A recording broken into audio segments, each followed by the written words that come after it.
had a chance encounter with a fellow playing this wonderful instrument that I had never seen before, never heard one before, and there was a huge crowd of people standing around.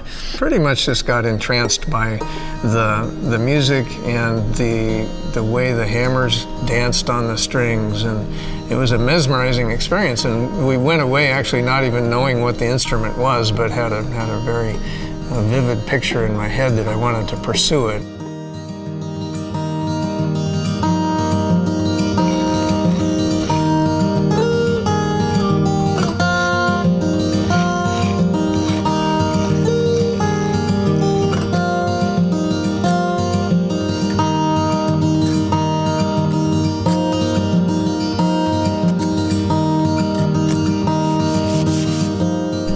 Having been in business now for 38 years, we've had the opportunity to work with a lot of people. They're passionate craftsmen.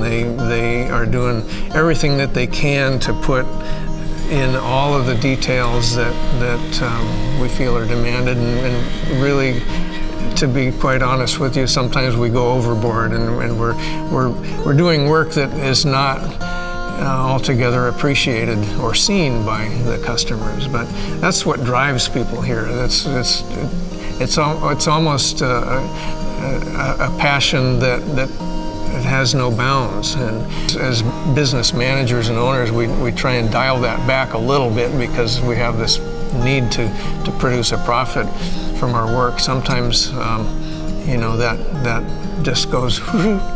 You have to understand that these instruments have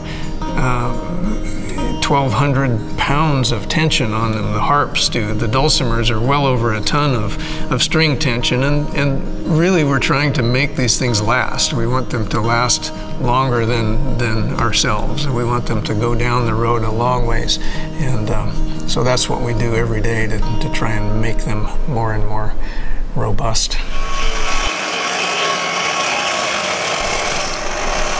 Well, everything starts with the wood here at Dusty Strings. My ancestors were loggers. They came out of the woods.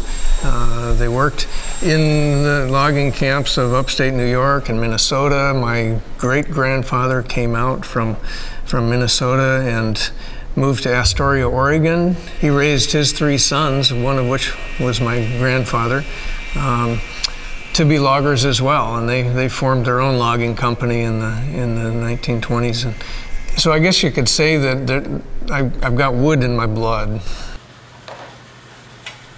As a solo craftsman, I never could have built a company like this. It's really been built on the backs of a lot of different people that have come here. Some have spent approaching 30 years, and they have made a life's work out of this business, and never could have done it on my own. And many of those people that have come into the company early on in our career have learned a lot. We have now technical equipment here that we never had in the early days, and it requires a different approach to work. So we're moving forward as we go. We can't just continue to do what we did back 38 years ago.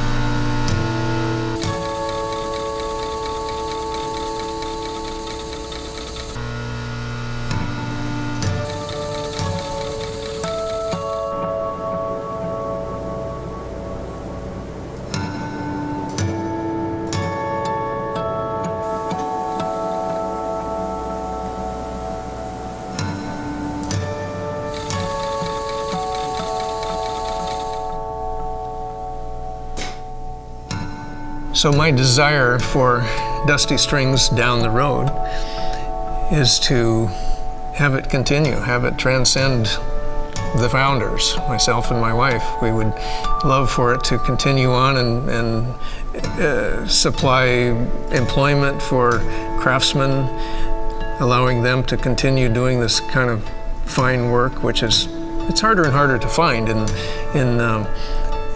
particularly in Seattle and a lot of places in the country and in the world, where this kind of work is getting rarer and rarer.